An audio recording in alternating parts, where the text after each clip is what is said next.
Welcome, everybody, to another episode of the Anime Lounge podcast. I'm your host, Matt, alongside my other co-host, Lantz. Today, my adult beverage of choice is going to be a Dewars 12-year, and then I've got my Leinenkugel's Wisconsin Lager. For all of our short flight listeners, you know I've been drinking that pretty regularly recently, so I just kind of got it stocked up in the fridge right now. Lance, what are you drinking? Yeah, might as well keep that going if you got it. Today, I will be continuing to drink some new Riff single barrel, and I'll be chasing that back with a Leinenkugel's Summer Shandy. Yeah, definitely got to enjoy that while we can. Summer's over now. Yes. I was just telling you right before we started, I left work early this morning at 1 a.m., fucking 28 degrees out. Summer's over, man. Gross. It's officially donezo. Speaking of, I wouldn't say gross, but just not to my expectations. I don't remember not really being super thrilled about that Dewars 12-year. I thought I enjoyed it last time. I don't know. Something's off. We're getting too fancy now. But I totally get what you mean, because I used to think that Johnny Walker double black and just even regular black for that case. Yeah, I used to think that like Johnny Walker's double black was super good back then, and that's what honestly got me into drinking whiskey straight, like a manly man. And after all the shit that we've been experimenting with and enjoying, going back to just that kind of Johnny Walker's like, that's not as good as I once remembered. Yeah, unfortunately, our palate's gotten a little too used to the better stuff. Not super high end. I mean, we're usually spending, like $50-ish a bottle? Yeah, somewhere between $50 and $60 a bottle. I guess best way of saying this is we've just been enjoying some good American bourbon. Yep. And that's what I'm good with. Yeah, I mean, I'm still enjoying some of the higher end scotch. Just, we've definitely been chilling on that bourbon recently. Mm-hmm. Huge difference. Oh, yeah. All good, though. Oh, yeah. Yeah, definitely no complaints. Like I said, it's not bad. It was just like, oh, man, this is kind of not as good as what I've been drinking lately. Mm-hmm. But just to kind of get back into our episode, Lance, you want to give us a quick synopsis for what we watched? Today, according to our title, if you haven't noticed, we are going to be covering Tokyo Ghoul Season 2/Route A, whatever you want to call it. I mean, I guess they're trying to push for Route A. And we continue to follow Ken Kaneki, where he has joined with Aogiri Tree and his friends at Anteku. The season follows directly after the last scene from Season 1, where the CCG is fighting Aogiri Tree and Team Anteku is trying to escape with Kaneki. But of course, we find out that Kaneki can take care of himself. So we also get to learn a little bit about a couple of our main characters' past, more specifically the manager and a couple other employees that are there. And then we conclude our season with a small war, an all-out war with CCG versus the One-Eyed Owl, which is a pretty good scene altogether. Yep. Yeah, you could honestly, you could call it a war against Anteku. Basically, yeah, because everyone from Anteku is involved. Yep. Well, I don't even know if I'd go with everybody. It was just the Devil Ape and Black Doberman. Yes, the Black Doberman, the Black Dog. Drawing a blank on her name. What a terrible person. Oh yeah. Honestly, I didn't pay attention to either of their names. They were just co-workers there that were like just kind of there that had some kind of influence on them. Yeah, I get that. And yeah, it was just those two, including the manager, and then all of the underlings of the two groups of the Devil Ape and the Black Dogs. Mm-hmm. But it was kind of cool. Before we get too far, Lance, can you give us that Lance's lesson?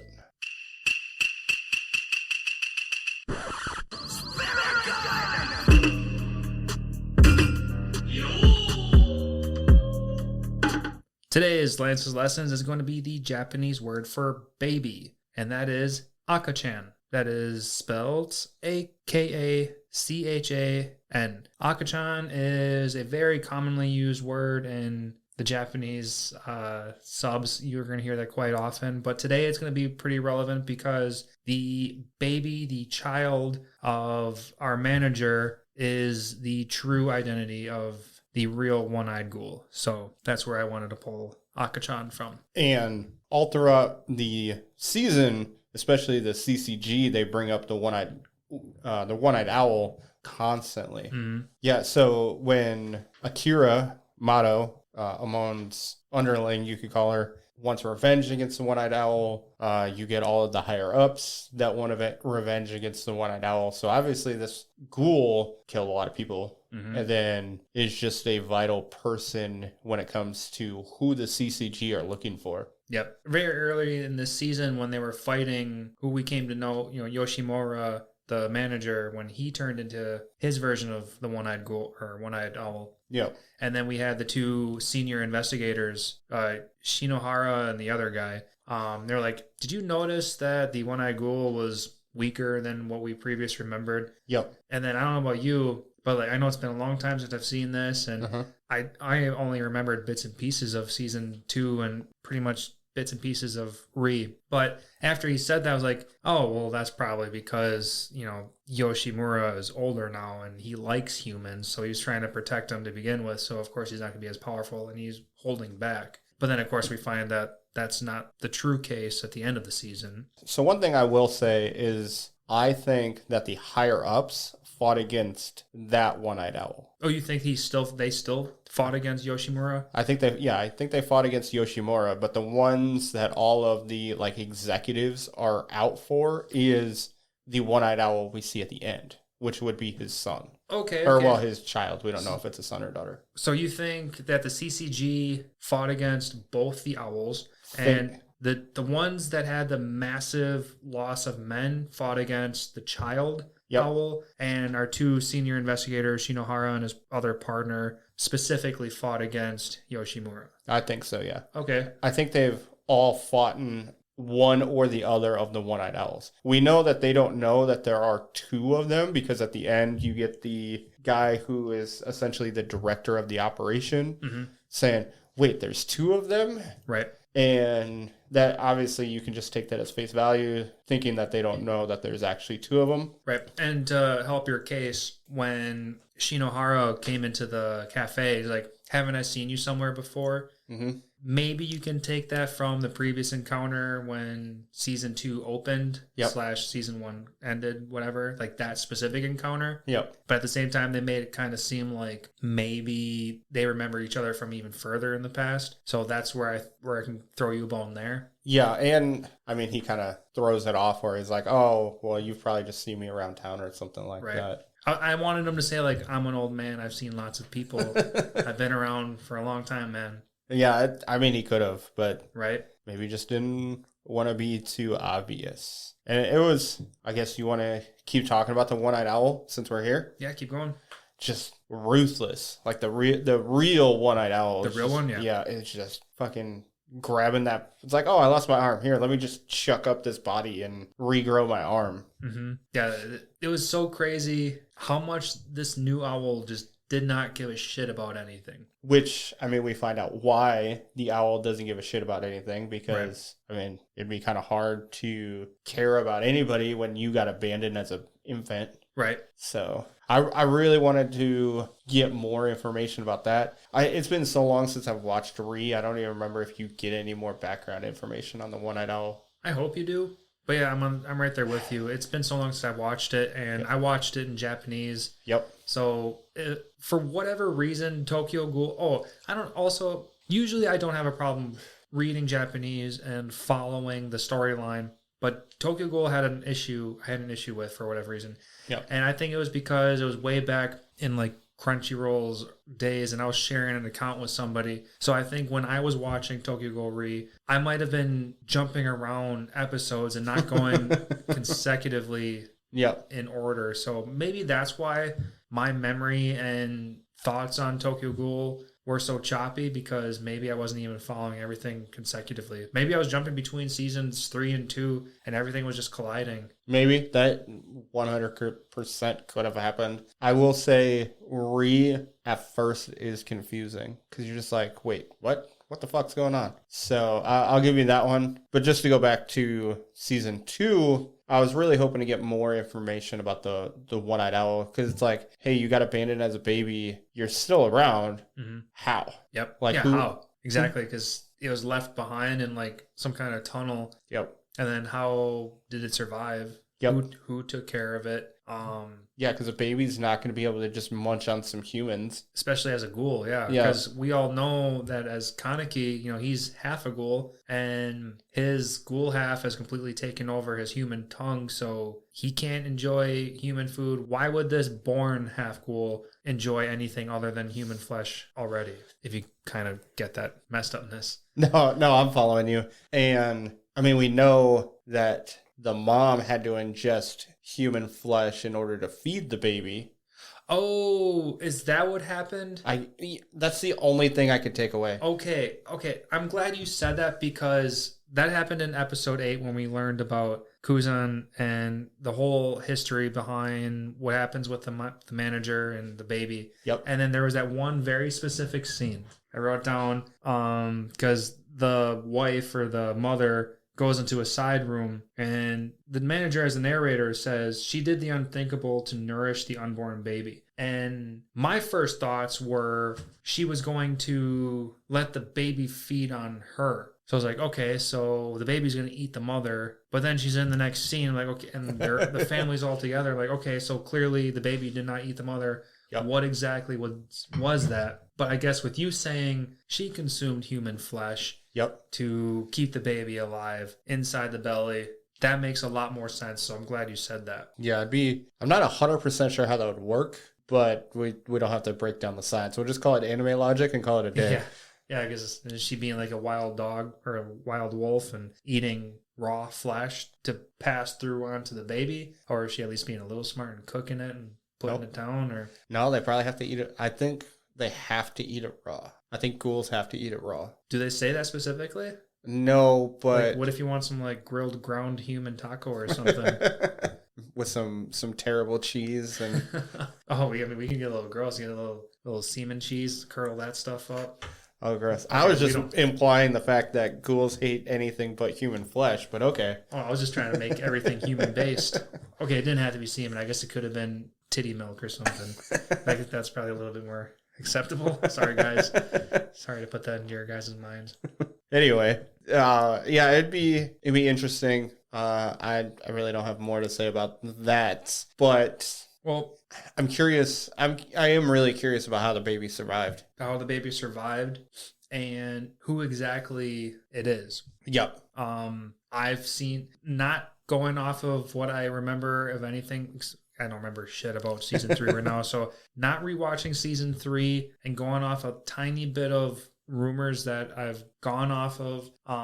Do you have any other? I mean, I have a small idea on who the true one-eyed ghoul is, or owl. Do you have an idea, or do you think it's someone yet to be even revealed? Yeah, I don't think we know who it actually is. Do you have an idea who it is? The only clue that I came up with or heard / read was that the baby's, the manager Yoshimura's child's hair color was green. Okay. And after reading that, I went back to try to confirm in episode 8 where they showed the baby. In one scene, they show that the baby has like super dark green hair. Okay. And then in another scene, it looks like it's almost brown / black even. Like maybe a light black, almost brown. So it's really hard to decide whether the hair color is actually green or if it's just a natural, Asian black. Okay. So if the green hair is true, then I would assume that it's going to be the book writer, Takatsuki, who is also the chicken. She's got that red robe and the bandages. She's got those like ghoulish ear thingies on top. Yeah, she's the writer. She's the green-haired writer that Hiname. Yes. Yeah, that's it. Whoops. She's the green-haired writer that Hiname meets up with those couple times in the second season. Yep. And so you think it's her? Yeah. So if that's the rumor, if that rumor is true, then that's who I think it is. But like I said, I don't remember shit out of Tokyo Ghoul Re, so we'll see. Oh, Ito Yoshimura. Oh, it fucking says Sorry, we're looking at a character sheet right here. Shares the same last name. Okay, so I guess that's a ruined thing right there. Okay, so it's clearly the writer. This character list. Yeah. I'm on Google's character list, and it says Ito Yoshimura. So, Oh man. So, all right, I guess that's confirmed right there then. well, I don't know. Just because they have the same last name. Granted, I don't know how common Yoshimura is. Yoshimura, yeah. Yeah, never know. I guess we'll see once we get around to Re in the future. I'm good on the Ghoul at this point. Yeah, the one-eyed owl. I'm perfectly, yeah, I'm tapped out on that one. Do you have a new favorite character / continue with who's your favorite character in season 2? I'm gonna say Kaneki in season 2. He is not his whiny self that he was in season 1. I agree. I really liked he joined Aogiri Tree basically to save his friends / family. And I thought that was very noble of him. And really, he just wanted to be he knew he had to do this to get stronger. Mm-hmm. So it's noble thoughts, at least. Yep. Toka, because I'm pretty sure I said Toka in the last season. Yep. And I remember being right there with you. She unfortunately does not get too much screen time in this season. And what she does get, it's nothing awesome, like animation wise or. Yeah, she doesn't really get anything. The only thing she really does is study for school, take care of Hinami, basic things. So. And Miss Kaneki. Yeah, Miss Kaneki, which, I mean, that's kind of nice, that whole love interest, because just character development for her. Yep. Yeah, they totally slowed down on her in season 2 versus season 1. Yep. Brought more of like a human side to her. Yeah, and that was super nice. I enjoyed that part of her. But as far as a character for season 2 alone, no, she's definitely not my favorite anymore. What about you? Yeah. Toka definitely dropped dramatically for me as well. Yeah. Kaneki, he's fucking awesome. Love him. To throw out another variation, I would go with Juzo Suzuya. Yep. Okay. I loved all the background that they gave him. Yep. I love like when they gave him the scythe and they gave him more of like a main character kind of role. Yep. I thought that was all great. I loved how they gave him some like character building and the fact that like he started getting like humanistic emotions in the end when Shinohara was dying in the end, because he had that memory of Shinohara being like, if you died, I'd be sad. And then he had that memory when he's dying right in front of him. He's like, oh, I don't like this feeling. Yeah, I'm actually sad. Like, whoa, this isn't just like another person dying of, like people die, like what they were saying in the academy days back when he was younger. Yep. In season 1, where he's just like, well, no, I'm not sad. It's just a person dies. Everybody dies. That was still season 2. Was that season? Oh, I think, the very beginning of season 2, right? Yeah, because that's when there was the introduction of the twins. Yep. Okay. Yep. Now I remember. And so I thought that was very tear-jerking, heartfelt moments for him. Mm-hmm. Yeah, they definitely made him more relatable. Like, you just felt good for him. Like, yeah, we've learned that he was being trained and raised under that creepy mama girl in the arena to kill humans so that all the rest of the ghouls and that gourmet arena can feast afterwards. Like, it was all for show, and we learned that his reward was like some form of torture. Yeah, he got less torture by doing good, essentially. Right? Yeah, so like he wanted more torture. It was completely opposite of what you'd naturally think. It was super weird. Yep. But yeah, then the CCG storms the place and adopts Suzu into their ranks or whatever. So very interesting character, that's for sure. Yeah. That was super fucked up. Like the whole part. I'm wondering how the fat chick got out, because she tripped and fell, but then you see her in Gourmet's restaurant, you could call it, in season 1. Mm-hmm. Yeah. With the new big fat guy with the axe. Yep. Yeah, so somehow she escaped. Maybe. Do you think Mama is a ghoul? Or do you think... Yes. Yeah, there's no way. Because if she wasn't a ghoul, she'd be eaten by then. Unless she just offered that much. She's super fucked up. Maybe they enjoyed it. Right? Yeah, maybe as long as she was providing, she was safe. Yeah, I could see Gourmet being like, no, don't kill her. 1, she's gross. She's fat. You're not going to get anything off of her. And 2, she's providing us good entertainment. Right. And I think that's probably the biggest thing. So yeah, I think she got out because she was a ghoul, though, not necessarily for anything else. One thing that I've noticed as the seasons continue and we get to learn more about other ghouls, like season 1 was showing that like Kaneki, more specifically Rise, her Kagane it seemed like it was super rare because she was super powerful. Yep. Like the whole tentacle idea. And as we continue seeing other side characters, like non-insignificant characters, like that's a very common not trope, but like a very common type of Kagane is some form of a tentacle. So it wasn't the tentacle that made her special. It was her regenerative ability that made her special. Okay. So yes, she was strong and that was good, but then her and Kaneki had similar regenerative abilities, but I think Kaneki's was on like steroids compared to hers. Okay, you think he just took it and capitalized? Yep. You think it's because he had more willpower than she did? Like, no, I think it was all the half-blood to do with everything. Okay, I suppose. I mean, anime logic kind of stuff tries to always say, like, half-bloods, half-breeds are always stronger than the full. Yep, and they talk about it in season 1, how the one-eyed ghoul is super strong because it's a half-breed. Mm-hmm.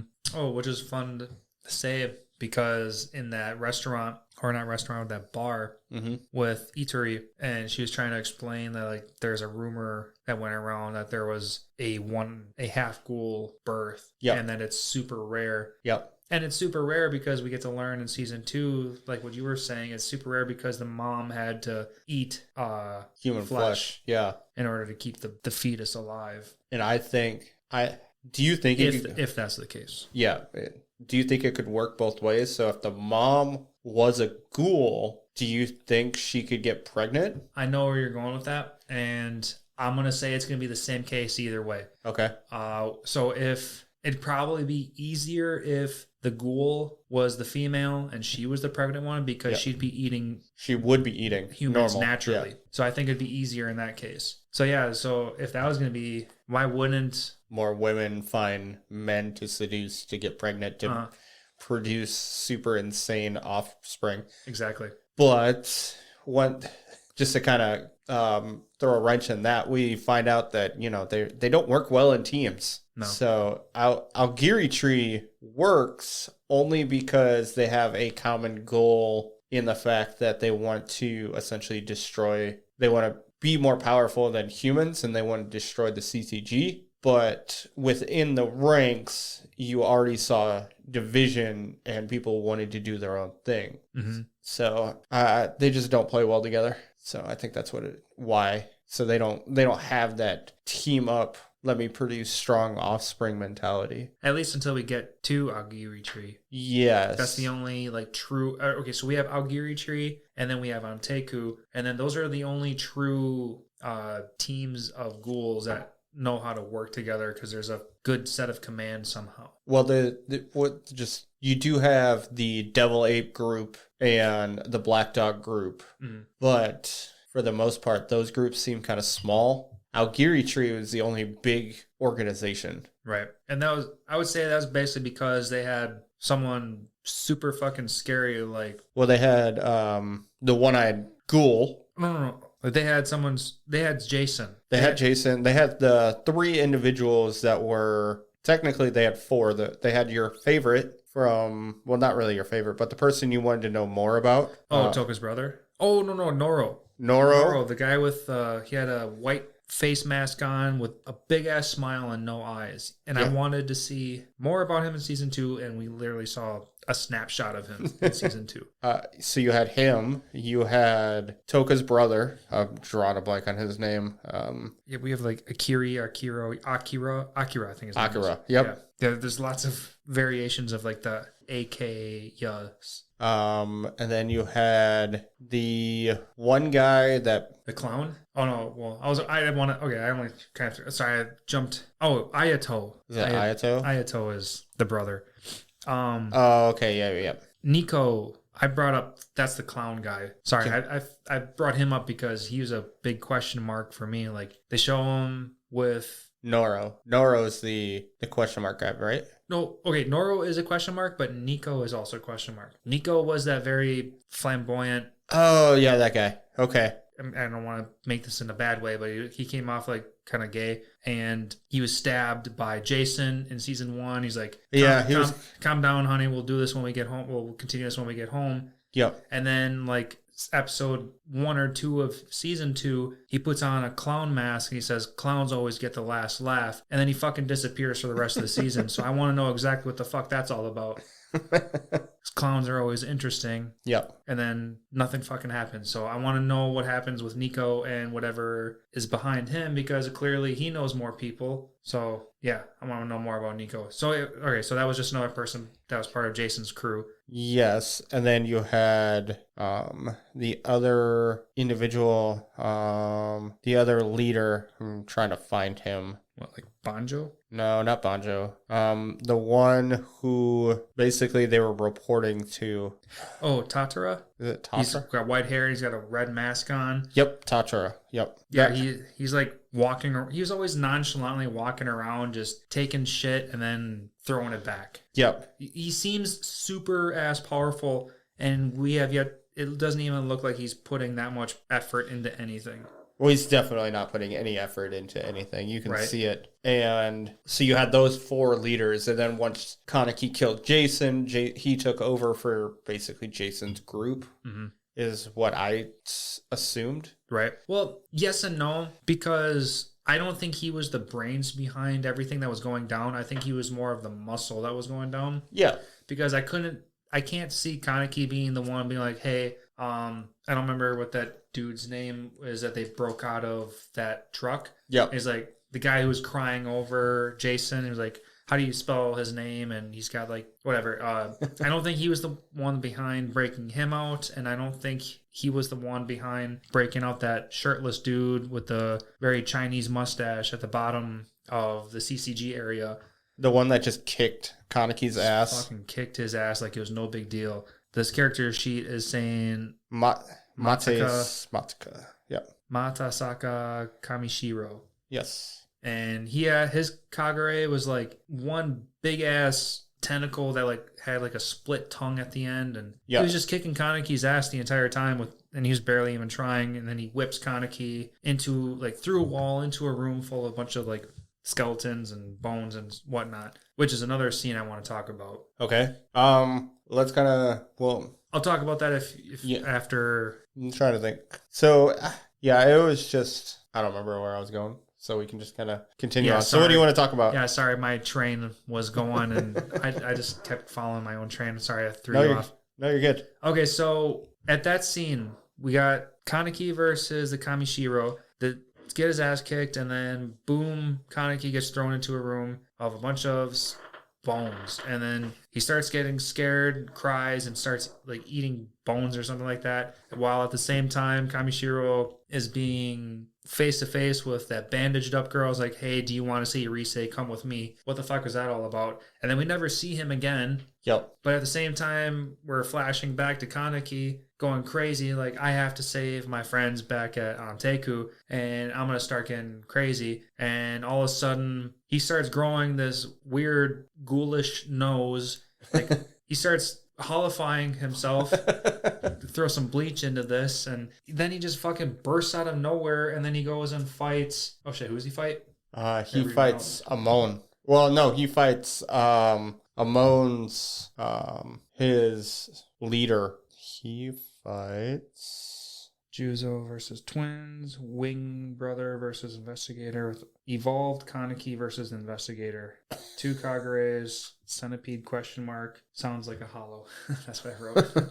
Okay, so through a little bit of my reading of notes. Hold on, I might have found him. Oh, I just right there. He's fighting Ayo Shinohara. Was it Shinohara? Okay. I think so, because it was when Shinohara activates that shield Kagure. Okay. That is Toka and Ayato's father. And then that's why Ayato lost that fight, was because, he started getting emotional, like, oh my God, this is where my father's been all along. And then here comes crazy ass Kaneki bursting through the walls, beats Shinohara's ass. Yep. If it's not Shinohara, no, it is Shinohara, because he's only he whatever. Beats his ass, and then Kaneki starts eating Shinohara's armor, which is technically, Toka's father's Kagure. Yeah, So it's a Kagure, which will then allow him to get those abilities. right, and it's basically a live Kagure that was feasting off of the human blood Yep. to increase output of power. Basically, that's what the whole suit is for. Yeah. Well, so for anybody that doesn't remember, all Kagures are alive. Oh yeah, that's another thing I wanted to bring up. In season 1, when Mato has that chain whip kind of thing, Yep. and then there's a quick scene where you see that like it soaks up blood. Yep. And for the longest time, I was like, what the hell is the point of that scene? And it's because ghouls need blood and human flesh to survive. Yep. So these suitcase weapons are also going to need blood. Yep. To continue to survive. So yeah, so all this stuff just starts to flow together. Yeah, so which is why in order to get them, they have to defeat the ghoul while they're Kagure, Still functional. while they're using it. It has to be used in battle, so they have to be using it in the moment in which they die or get captured or whatever they do. Okay, so it's not just like taking their like AC count or whatever they're called, The RC count? RC count, and then like feeding it blood to activate it. No, they have to be using it. I know they make mention of it. I don't remember if it's season 1 or season 2. I think it's actually Mato is talking about it. Maybe. I mean, I didn't catch on any of that. I just assumed as long as they get that sack, they can just activate it, because how else will you keep something so giant in a suitcase? Yeah, so the pretty sure that's what they do, because they talk about in the manga how the button basically activates the Kagure. Yep. But they must have basically like chop it off the body of the ghoul in order to get it. Right. Because I guess that would bring into another question. When Juzo gets his scythe, that scythe is made from Jason. Yep. And he names it Jason. Juzo names it Juzo's Jason, which is a very weird name to name a scythe. Well, it's Juzo, so it's kind of... Yeah, so he's already out there. So yeah, okay, so Juzo gets the scythe made from Jason, and we know that Kaneki ate his RC sack or his Kagane. He ate his Kagane. Yep. So that's why we get to see that Kaneki has that centipede tentacle that comes out of him. But at the same time, Juzo was also able to get enough of Jason to make the scythe out of. Like how do two people get abilities out of the same person if they didn't have to split something? I don't know. His Kagure, not Kagure.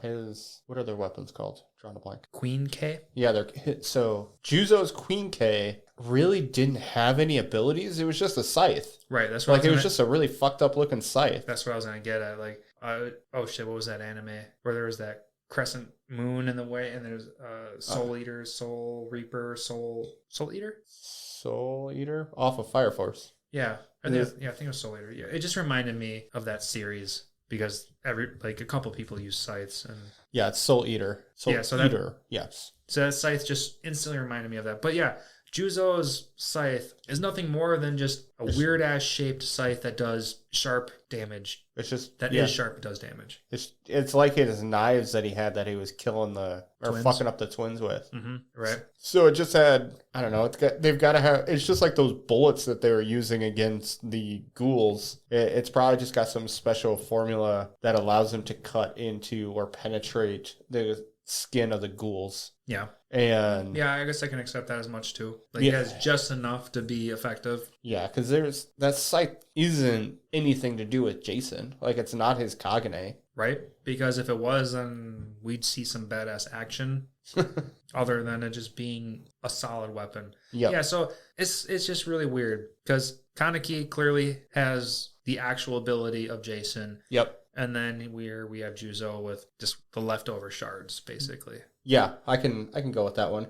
Maybe they took the skin off of Jason and made it harder, but other than that, I can't imagine. I'm good with you on saying that it's strong enough just to pierce the skin. Yep. I'm good with the anime logic just leaving us with that. Yeah. Okay. I am also cool with that. It's honestly, he has my favorite Queen K though. That scythe is probably my favorite one. It's definitely super cool. Yep. I know. Yeah, I mean, that armor, like that body armor, is a cool idea because it kind of brings like medieval knight vibes, and Yep. like I love a good anime that has like a full body transformation. Mm-hmm. I'm cool with that. Like this one was just clearly more of a defensive thing more than it was offensive. Even in the first episode where they were fighting Yoshimura's one-eyed owl. Yep. Like there was a power up, but it just came across as more defensive than it was offensive. So I don't know. It just was there any other that kind of stood out to you? Like any Queen Ks that stood out to you? I don't know.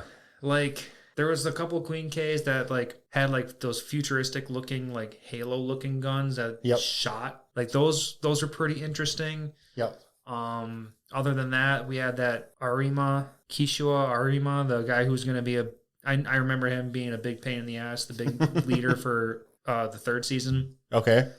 He had that needle. Yep, that was super cool. But I think he was more of a badass than the weapon was. Oh yeah, he himself, yeah. Yes. The weapon, I don't remember shit about the weapon. Like I just remember, yeah, I guess you're right. He himself is badass. As far as Kagure go, yeah. Like, are you talking about like CCG? Yes. Yep. CCG. Queen Ks. Queen Ks. Yeah. That's what it was. I don't know. Maybe I'm just gonna side with you because I can say like I love Toka and her brother's Kagune. The whole wing concept is amazing, but of course they never do anything about that as Queen K. Yep. So I can't go any further than that. Just to kind of expound more, I'm trying to find her. As you were talking, I was trying to find who. It's Mato's daughter. Akira. Okay. Her Chimera blade. Yeah, her Chimera whip blade. Was really cool. I enjoyed that one. Yeah, I thought it was super cool that they put 2 in 1. Yep. And then Amon's like dual blade. Oh yeah, like fat ass sword, and as soon as he breaks off part of his handle and puts it in, it can switch into a dual blade. Yep. I thought that was really cool. Honestly, cool concept, yep. His initial Queen K kind of reminded me of that one guy from Rurouni Kenshin, the guy who always had bad on his back. God, that was back when we were children. I know, that was so long ago. But you know who I'm talking about, where the guy just had that super long sword. Super long sword. Well, see, now when I thought of Amon's very original weapon, I thought of it as like a giant fluffy, like, like if you're playing King of the Mountain with somebody, like in a neutral, a supervised place, and you have like these foam swords, a pugil stick or something. You know what? It's a giant like push pop. Yeah, exactly. That's what it looked like. It's a very. I just thought of a giant cotton sword. The foam sword. There we go. I thought it was a giant foam sword. I didn't think anything of it. How can that thing be powerful? Yep. I don't know. So I didn't think much of his original thing, but as soon as his new weapon split into 2, I thought that was pretty cool. Yeah. Yeah, I'll give you that one. Definitely the 2-part one is cool. His just giant block of a sword is just kind of boring. But well, since you did ask, do you have a favorite Kagune? Like in the second one or just overall? In this either or. Overall. It's kind of hard to go any further than the wings. Okay. From Toka and her brother. Okay. It's beautiful. So much purple and pinks and reds come out of that. Yep. And then it can shoot shards. Yep. I just think that's a very useful thing. And plus they're like speedsters. Especially if we're going to talk about Toka's brother, Ayato, when he can use both of his wings as defensive as well as offensive, I think that's pretty fucking awesome. That's why season 1, he was my favorite character. Yep. Other than that, I mean, if I knew more about Noro, I would elaborate on him because he just seems so goddamn overpowered. Like, how does he consume all of these attacks and yet fucking obliterate everything around him? He's got like this hand-like shadow thing that just, I don't know. Noro is so interesting. I need to know more about him because I don't remember shit about him. Yeah. Well, it's not that you don't remember anything. They just don't go into him. Like I think that's one really cool thing about him in the anime is that he's there. You know he's super badass, and that's it. They just leave you wanting more. I understand people's frustrations about not getting more, but as far as just a cool character to have, I think he's really cool to be in the episodes. All right, so we're gonna take a quick break, and we'll catch you guys in a minute. Yep.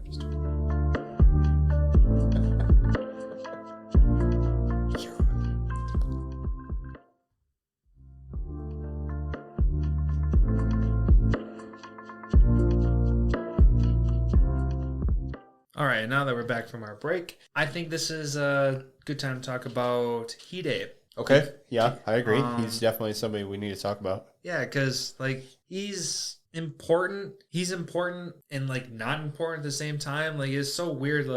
He's such a great friend, hanging out in the background, trying to keep tabs on his friend and making sure he's okay. Making sure that they kind of they know things, but they don't know too much. Right? And it's just the way he I don't know if you want to call it, just the way he anime logicked himself into getting all of this information just so casually is just a little mind-boggling if you think about it. He just talks to some random dude, and this dude just unloads all of this information about the eye patch and oh, another thing. Okay, so during that same conversation, we have Akira, who stops that conversation between Hide and that other investigator guy. I think it's Mato. Mato, yeah, Akira Mato. Oh, okay, yeah. She stops that conversation. Or Amon. It was Amon, and he's not in that scene. This is underling. The one who went to school with Akira. Oh, yeah, they have that little rivalry. The younger guy. Guy, yeah. So they have that rivalry, and Hide's talking to him, and then Akira is like, I hope he's paying you for this information that you're just nonchalantly throwing out there. And then Hide's like, oh, okay, well, I guess I'm going to get out of here. And then Akira is like, I'm very suspicious of this guy. And then nothing happens after that. They lead us viewers to be like, okay, she's going to investigate Hide, and then what's going to happen after that? And then fucking nothing happens. Well, nothing can happen. He's not doing anything. He's not doing anything, but they maybe if they sprinkled in a couple more episodes or something, they could have had some sort of investigation on Hide by Akira. I don't know. I just wanted a little bit more elaboration. Don't make me think you suspect him and then do nothing about it. I want to see some elaboration. Yeah, I guess I can give you that one, but I do find it funny that he's like, oh yeah, he's just a mail handler, so don't bother him if he's asking questions, because that's just him. It's like, what? No, right. That really weird questions. Granted, he's like, oh yeah, the eye patch guy. I heard he's been all over the news lately. It's like, oh yeah, let me tell you about him. It's like, yeah, let's just go into some history and I'll just tell you everything I know. And it's funny because the paperwork says top secret, and you're just like, oh hey, it's right in front of your face. Yeah, exactly. Yeah, and when Hide bumps into Amon, and then I think it was Amon, and then he drops a stack of papers. Yeah. And then just like you said, top secret is like, oh hey, we're about this eye patch guy. And then you just you think that's top secret. I literally cannot tell you anything about it. Yeah, this and that. Yeah, they're oh man, I'm trying to blank on what they're actually called, but they're the people who take care of secret documentation. They're not going to be very happy about Amon just, let me throw all my top secret paperwork all over the place. Fuck it. Yeah, no. Maybe it doesn't matter because all the people in that position end up dying anyway. Amon's he's probably 27 years old, and he's got the title of senior investigator. Okay, so that position doesn't last long anyway. Yeah, no. Well, I mean, if you look at it, Mato was probably the outlier, and he was probably only in his 40s, so he couldn't have been all that old. Right. So it just looked old, but that was because he was crazy. Yeah, he was just a crazy old man. Yeah, not finding who what that guy's name is. The one that went to school with Akira. Yeah, I'm not seeing it on this character list, and I didn't write his name down. No. But that's all right. Yeah, it's all good. And so Hide is such a great friend. I'm pretty sure I brought this up last time. He's the perfect best friend. He is.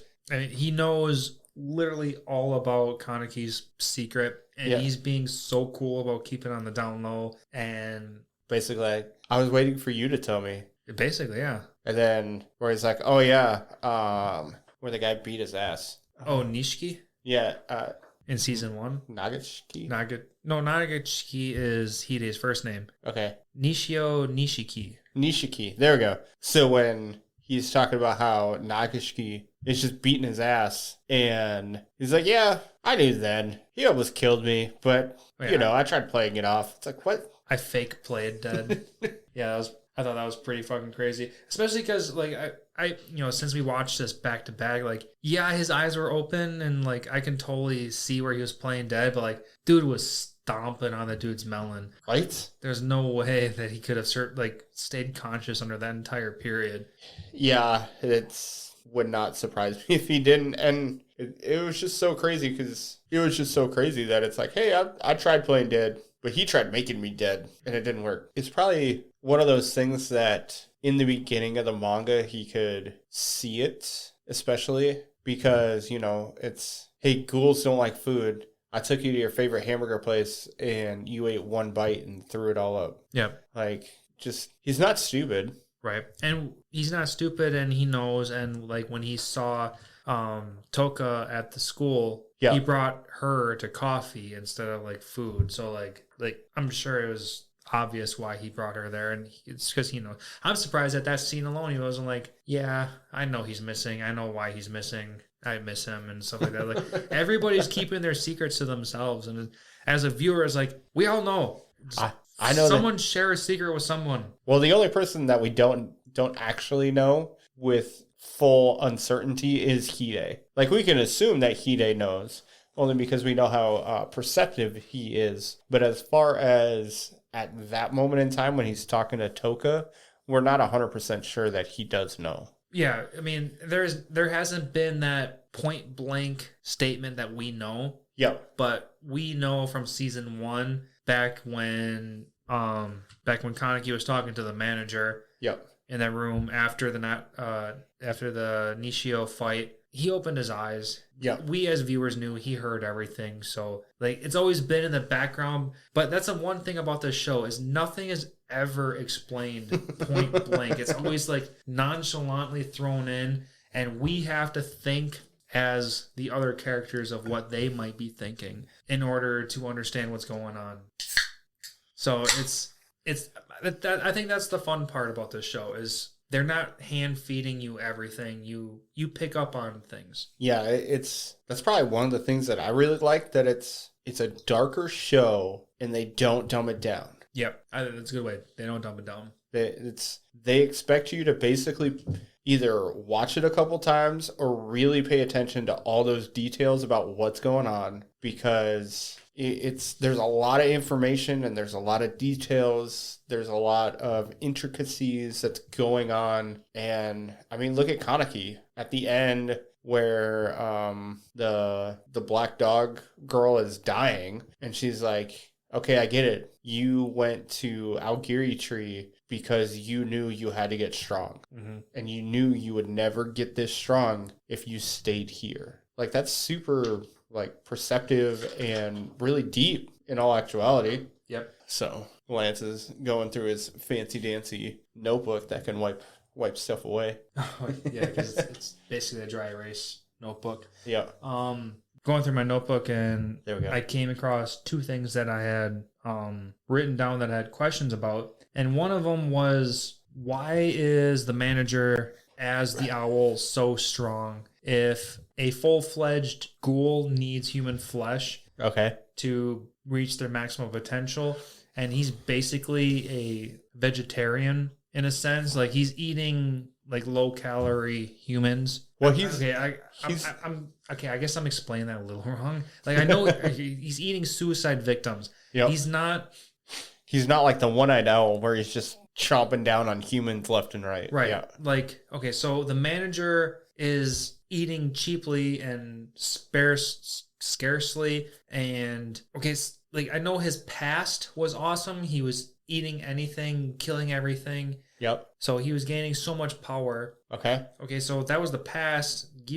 Literally years have gone by. We're not talking months where a ghoul can live for a month at a time with a single meal, whatever. Yep. okay, so we know he's eating bits and pieces of suicide victims. Yep. And then he goes into these battles where he goes full-fledged, like all out owl. Yep. Super strong, super fast regenerative abilities. I'm going to assume he needs a lot of pre-energy in order to do this shit. Like, he needs his pre-workout. He's just not, I don't think he's getting it. He's not getting that extra pre-workout. He's Right.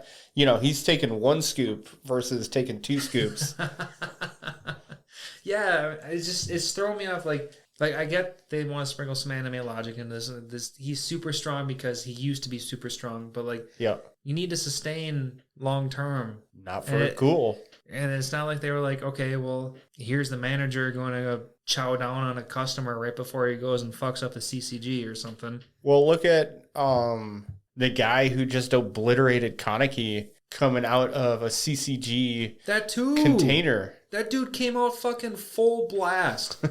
There is no way in hell that the CCG is feeding these what, double S rank ghouls or whatever they call them. They gave them like some super awesome name. Double S ranked. Yep. And okay, so of course they're gonna starve these guys so that they have next to no power. Like, they're gonna keep them on the brink of life so that they don't die. I don't know. Maybe their government's super fucked up and it's like they're secretly just full on just chucking humans at these people. Apparently, because when Kaneki entered his cell, he was using his Kagane. Yep. He was hanging from the ceiling. He might have been in the middle of doing sit-ups. Fuck you, Kaneki, for messing up his routine.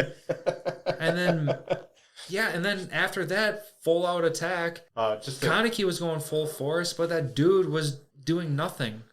Just to kind of throw a visual description, you remember 50 Cent doing the sit-ups in his music video? No, sorry, I've been pure hardcore rock my entire life. Okay, yeah. So it just reminds me of that music video where he's just straight up doing hanging sit-ups. That was what that's gonna be good. Description, or not the description. Visual representation. That was the visual I got when you were talking about him doing just sit-ups using his Kagane or something. Okay, well, now this just sparks up the memory of this season where we have Amon doing push-ups after did like Akira. 3,000 sit-ups or push-ups. Oh yeah, I wrote it down. I did. Okay, I guess I didn't write down the exact.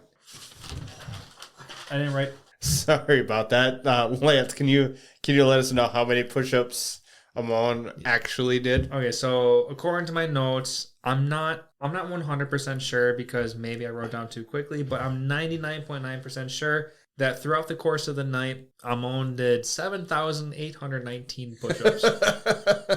Holy shit! Yeah, that's. I don't know about you, but like, that's some people lifetime of push-ups. a couple years ago, I heard about like the 400 push-up challenge or the 500 push-up challenge or something like that. Like, okay, to do 500 push-ups in one day for 30 days straight. Ooh, that's quite a few, actually. Okay, so 500 in one day, at the top of your mind, doesn't sound like that much. 500, yeah, sure, do a little bit here, do a little bit there. But I tried it. As somebody who's done a lot of push-ups, 500 in one day is a lot of push-ups. Oh yeah, Mr. Army Man over here. Yeah, so I would know. Okay, yeah. Okay, so I tried it myself. How'd that go for you? Doing 500, I did it for about 2 weeks straight. I mean, that is impressive. It is, yeah. I will be honest. The first 3 days, I could not make 500. Like, I'm a relatively physically fit person. Yep. And the first 3 days, I could not get the full 500 in. Yep. It's very fucking hard. Yeah, 500 is a lot. A lot. Even if you just gotta break it down. Like, even if you were to do, because you have to try to break it. Well, that's the part. Yeah. You have to break it down. Like, how many are you gonna do per hour? How many are you gonna do per half hour? How many are you gonna do whatever? But you also have to exclude your sleeping hours. So now you're even condensed even shorter. So now it got down to the point, like, what do you want to do? You want to do like 50 push-ups every hour, and then even if you were to do that, like, shit, it's hard. It gets harder and harder the more you think about it, and that's what makes it such a great workout. Is or 25 push-ups every 30 minutes. Yeah, exactly. Put a timer on your phone. Just, hey Siri, set a timer for 30 minutes, and then boom, 30 more push-ups after that. Yeah, so 7,800 push-ups. is insane. Yeah.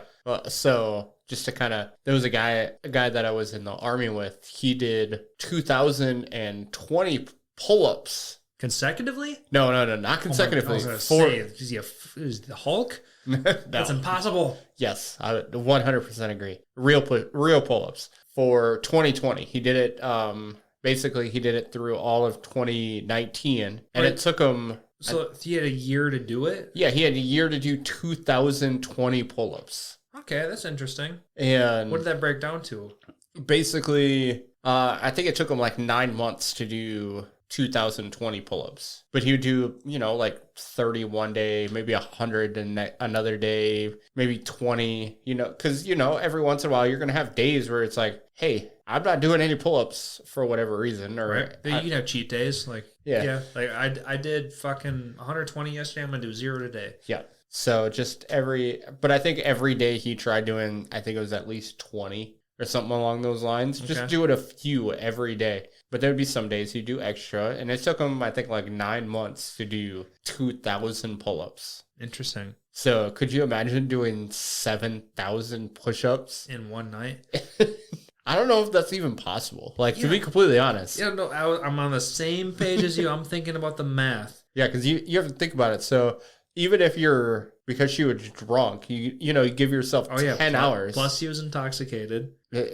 Like, if you give yourself 10 hours to do 7,000 push-ups, that's 700 push-ups an hour. All right. Yeah. All right. Let's just say 60 minutes. And let's just say Akira slept for 6 hours because these are super busy people. Yeah. She breaks things down to the second. Yep. And her busy brain. Yep. Okay. So 6 hours times 60 minutes is 360 seconds. Or it's 360 minutes. Times 60 seconds is 21,600. So no, I already lost myself. Yeah, no. Where's my math going? You did that backwards. Oh yeah. So you're trying to figure out how many he did in a minute. Yeah, that's not my math. All right, that's Lance's drunk math right there. So he was doing 1,200 an hour. So he had to do what? He had to do 60 a minute. I mean, that breaks down to 1 a second. For the entire night, if that's what you're saying. Basically, it's in my head math. So possible. Super soldier. I will say it's not impossible, but you're not doing it for 6 hours. You're not sustaining that for 6 hours. No. 1 push-up per second for 6 hours. No. You're gonna come out looking like the Hulk. So Army old standards were, you had 2 minutes to do as many push-ups as you can. Mm-hmm. And I think the best I ever did was like 80. It was 82 in 2 minutes. Oh, really? Yeah. We're talking. I feel like at my peak I could have beat that. Yeah. Well, we're talking full down, full up. Right. So it's but it's even still, like, I know some people can beat that. Sorry, you got my competitiveness. No, that's all good. And even still for the Army, that's we're talking good physical condition kind of things. Yeah. Way more than your bare minimums that are needed to be considered physically fit for the Army. And granted, I did know people that could do more, but even still, it's for me. I wasn't even doing 60 a minute, and I was in good shape. Like, doing 60 in a minute is hard. Yeah, that's fast. For 2 minutes, you're talking 100 plus in 2 minutes. No, because he was doing real push-ups, not the world record push-up guy. I don't know if you ever watched that video. Have you watched that video? No, but based on your tone of voice, I'm sure 50% of it was not full push-up. Oh, it was 100% not a. It was, so anybody that you meet in the military, they'd be like 0, 0, 0. Like, he started out not doing push-ups. Like, his very first one was not even a full push-up. Oh no, he moved to like maybe 1/3 of an inch. Oh my god. Oh yeah, he's just very minimally moving 1, 2, 3. It's like, no, none of those are push-ups. How are you counting any of these push-ups? And he got a lot, but none of them were push-ups. Sure. Yeah, and then now this is forever registered in the Guinness World Book Records bullshit. Yeah, that's funny. And Actually, I do have a funny story about the Guinness Book of World Records if you want to hear. So, do you know how the Guinness Book of World Records is actually owned by Guinness? Guinness the beer? Yes. Interesting. Okay. Because they wanted a way for individuals to basically sit around and drink more. And they found out when people talk about stuff that they will sit there and drink more. Sure. So they started the fucking point blank right here. Yeah, look at us. Drink and talk. Yeah. They started the Guinness Book of World Records in order to get people to sit in a pub and talk about world records. Sure. Brilliant. They're brilliant. It's super interesting. What's going to make you more interested in sticking around listening to some shitty ass story and then if you had some alcohol in front of you? Fuck yeah. So, I mean, whoever that guy was deserves a lifetime of payments because could you imagine being like, hey, you know what? We should make a book of world records. That's a good idea. And just doing it. Yep. Yep. So, I 100% agree. That's if you had the means to find out those kind of specs, fucking more power to you, man. Yep. And just to go back to Amon, like doing 7,800 push-ups in 6 to 10 hours. Fuck, that's a lot. That's it. I'm Googling it. You're gonna Google what the world record push-ups is? It's a terrible video. Anybody who is listening to this, don't watch the video. Like anybody who's ever done a push-up will be pissed off. All right. World record for most push-ups in a row is 10,507 by Minoru Yoshida of Japan in 1980. No, this video is not that old. It's old. The one that you were talking about? Yeah. The one that it's the most push-ups in a certain period of time. Okay, well, according to this one specific thing I looked at versus the very top thing that showed up, he beat the current record of 7,600 by Henry C. So, well, that's most consecutive push-ups, not the most in a certain period of time. Non-stop push-up. So, well, consecutive. Does it say how long it took him to do that? 10,000 push-ups? If I go into it, 199 push-ups in 1 minute have been made. I think that's what that was. The 199. Sorry, that was just the first thing that my eyes looked at. So I can't. Sorry, I clicked on the link and it sent me to the middle of a page. Like the scroll bar isn't even at the top. It's like not even. It's almost centered. It's okay. Never mind. This is so way sidebar of what we're even talking about. Okay, so apparently push-ups is goddamn competitive. Okay, yes. And Amon is impressive. That's the point. Amon wouldn't even have the world record anymore. No.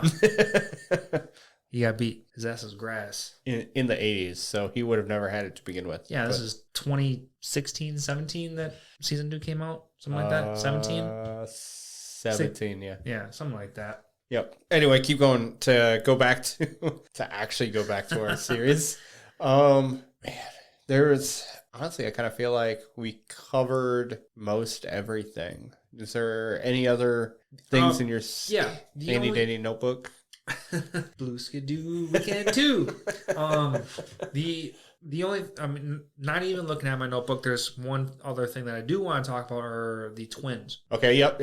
Because the twins were point blank obvious that they were worked on by the doctor. Yep. And they made another reference throughout season 2 that the doctor that worked on Kaneki was basically the same doctor that worked on these twins. Yep. Do you think he's the same doctor that worked on the people from Ri? Oh wait, Ri? Oh wait, yes. I don't know about Ri. I'm holding 100% of my reservations on Ri because I don't remember shit. Yeah, I remember bits and pieces, but I cannot claim anything from Ri. Yeah, I can't either. I just know that they are ghouls that are working for the CCG in Ri, and that's really all I remember. Exactly, that's all I remember too. And I remember Kaneki and Toka getting together. That's like all I remember from Ri. Oh, I don't even remember that. Oh, well, apparently I remember one more thing. One more thing, yeah. You got one up on me. But yeah, I want to know about these twins. Like, at one point, they were human. Yep, obviously 100% human. 100% human. And then something happened. They met this doctor. Did they die? Was it a Kaneki situation? I'm going to assume they did not die. Okay. I'm going to assume... Do you think it was Big Mama? No, not Big Mama. I don't think Big Mama has anything to do with these twins. Okay. I'm going to assume that maybe the death of their other friend consumed them so much that they went and fought another ghoul. And, Okay. Oh, okay. Maybe they died from that. I mean, I'm just spitballing at this point. So maybe they died. Okay. Okay. The only thing I was going to truly get at was clearly they are splitting a single ghoul between the two of them. And I'm only saying that because they share opposite eyes. So one of the twins' left eye is a ghoul, one of the twins' right eye is a ghoul. Or is it because they're twins? I mean, it's just cute to make them opposite like that. I would just like to assume that they are sharing the same ghoul and it was split between them and they got a little bit of each. Well, remember, I had brought it up where I know where you're going with this. there, yeah. So I don't think it's that. Oh, so say it again. The RC, I can't think of a better term, but sac. The RC organ of the ghoul gets transplanted into the human to make them into a half ghoul hybrid. Basically, yeah. And like you would, exactly what you're saying. That RC sac is the main thing that makes someone an actual ghoul. Yeah. So with that being said, I guess maybe splitting one ghoul between the two sounds... Wouldn't do that. No. But I don't know what else would cause half and half. Like you said, one had one eye, one had the other. Like it's not something that they can just choose. And just because they're twins, it doesn't work like that. No. So, and they're not even identical twins. I mean, in their ghoul form and their haircut style, they almost looked identical. But like when they were in their human form and they were considered twins, like they didn't look like they were copies or whatever. Like no, what they a definitely traditional weren't. No. anime would do. So yeah. And because they were both women or girls, whatever you want to call it, you would think that they would be similar in appearance. Mm-hmm. So it'd be interesting. Information that we'd like to know from the manga potentially, but not information that's needed in the anime. Right. Stuff that might have been nice to know. Yep. That the anime might not have shown. I can turn the light to a normal color. Oh, don't worry, it's good. It was the process of flipping the page itself. His Dragon Ball Z picture that he'll never get rid of. I'll never get rid of it. I mean, it's very well done. It is. So I was pretty drunk when I did it too. I am honestly proud of this. I was fucking drunk when I drew that, and that is pretty much the best I've ever done. You know why? Because you didn't nitpick yourself. Exactly. There's that too. I just did it. I went with this beer. But that's really kind of all I got. And Lance, anything in your handy dandy notebook? Nope. My notes are tapped out. I'm good. Okay.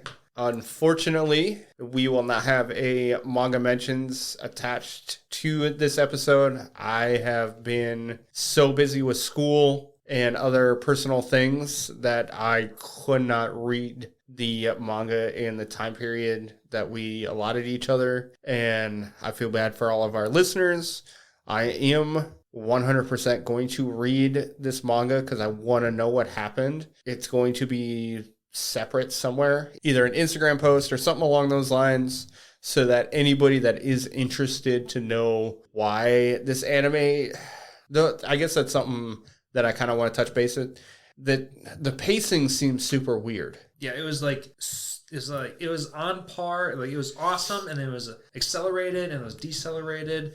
And then it was the end. It was so weird. Yeah. And then just like abruptly, like it went from like 0 to like 1 mile per hour. I'm only gonna say 1 mile per hour because Kaneki was walking with Hide in his fucking arms. Slow motion for 3 fucking minutes and then just fucking stop. So yeah, I'm not happy with the ending. Yeah. Yeah, the ending's weird. It was cute and it was beautiful, but it was weird. As a consumer, I'm not happy. Yes, I'll give you that one. Yeah. Especially because it was like, so is that the end of Tokyo Ghoul? Like, is that how the series ends? This is really weird. Yeah, it's fucking weird. So I personally am dying to know how the manga is different from the anime. Unfortunately, I just couldn't do it for this segment. So we didn't want to not do this episode because we could not do the manga adaptation as well. Yep. Because this is a part of our Halloween special. This is our like our post Halloween special. So this is our spooky season show. and it was just something that we wanted to do for everybody. And unfortunately, life kind of got in the way for this time around. I'm kind of happy to say that it took, a year and a half for life to finally get in the way of doing the manga and even just minimally doing for the podcast. Yep. So hopefully I can get that manga mentions posted up soon. No guarantees on how soon, but hopefully I can get it up soon by the time we're actually launching this episode. Yep. We'll get it figured out and we'll get it launched as soon as we find a little bit of free time. Yeah. I know, Lance, you've been super busy with work. Mm-hmm. As any of our short flight listeners can tell, your background's a little interesting. We'll put it that way. Yeah, it's the bit personally. It's the busy season, so I've been working 12 hours a day, 5 days a week. Life sucks right now, so I'm trying to get as much anime in as I can. Not asking for any sympathy from anybody. Everybody's got their own issues going on, and just sometimes you get busy, and that happens. Thank you for all those listeners that are constantly listening to our podcasts. And like I said, hopefully soon I can get that manga mentions distributed. Hopefully soon I can get that manga mentions out to everybody so you can see what's different, because from season 1 there's gotta be something going on that the pacing is just weird. It's kind of like I wouldn't say it's as bad as Promised Neverland as far as pacing's concerned. Oh god, I don't think anything is as bad as Promised Neverland. Yeah, Promised Neverland was just all over the place. It was literally the worst adaptation. Only season 2. Season 2, yes. Only season 2. Fuck, God. Season 1 was perfectly amazing. Season 2 was nope. Shit for adaptation. We got another one, Twin Stars. Remember, I talked... Twin Stars was fucking obliterated as well. You're right. I talked for what, an hour on Twin Stars? Most of our conversation was the difference between the manga and the anime. Yes. You're right. When we have to specifically change our content, our format, yeah, because of how different it is, yeah, I would 100% say that was probably the biggest change. Yeah. But as far as, all right, we're gonna make this what the manga is, but let's just jumble everything around. I kind of feel like that's what's going to happen for season 2, or Route A, as people like to call it. Yep. I mean, it is technically Route A. Yes. So we can say that, straightforward. Yes, it is Route A. As far as the manga is concerned, it is still just Tokyo Ghoul. So when you get to it's Tokyo Ghoul Re. So if you're looking for like a box set or something, which I will hopefully be purchasing sometime this winter season, you have 2 options. You can get Tokyo Ghoul and then Tokyo Ghoul Re, and those are your 2 box sets. Okay.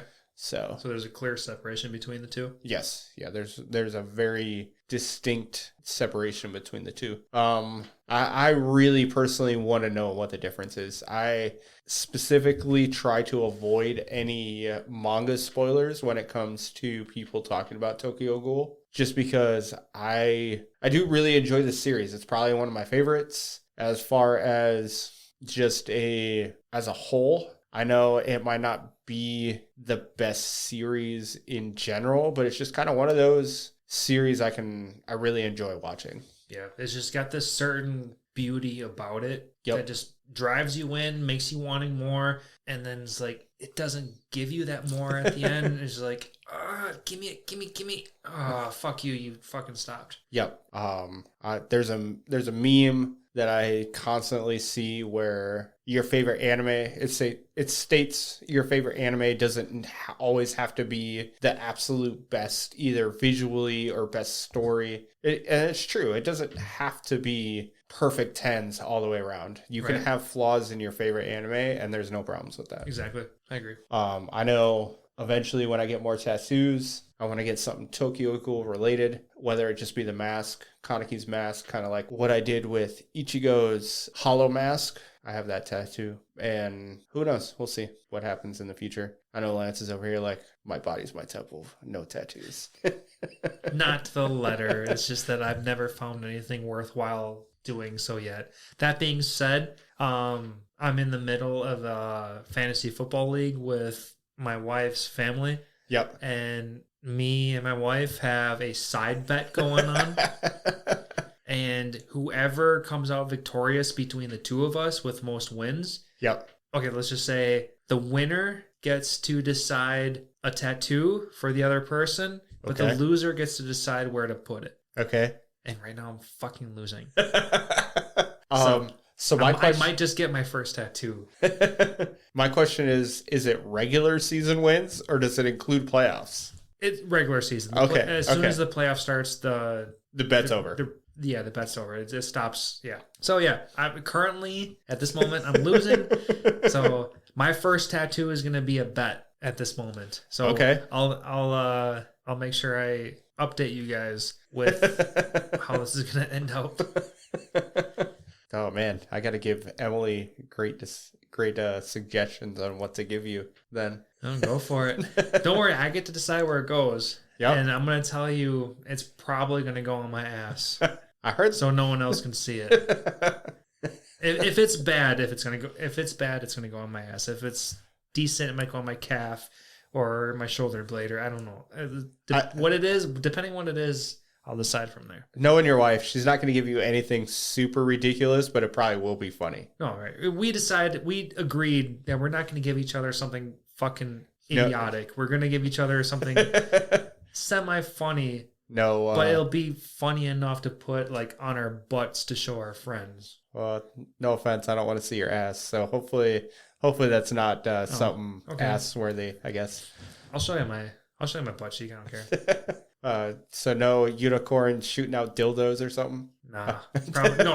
I mean, unless she wants that, it's up to her. That'd be weird. I don't know. I guess that might be what she's into. But like I said, hopefully we can get the manga mentions out to everyone soon. Hope you guys are actually enjoying the manga mentions. Lance, is anything else you got? No, I'm tapped out at this point. All right. So that is another episode of the Anime Lounge podcast. Make sure to rate and subscribe to our podcast on any of our platforms that you're listening to help us continue to grow, and keep an eye out for our short flights on YouTube. Make sure to subscribe to our YouTube channel as well. Have a good one.